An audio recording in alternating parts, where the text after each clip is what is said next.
So it's been quite cool here at Javenta. We've been showing a lot of our digital services and quite some interest from the customers on how to connect the data from the controllers to the cloud.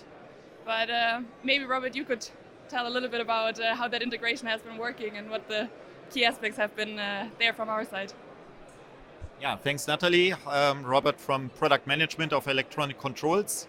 It's really been an exciting work that we've been doing. We've been working on a consistent user journey from the devices into the cloud.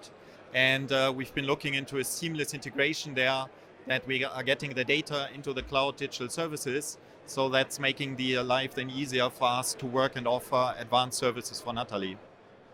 And with that, we're generating an value which is ultimately 1 + 1, our magic formula, going to 3.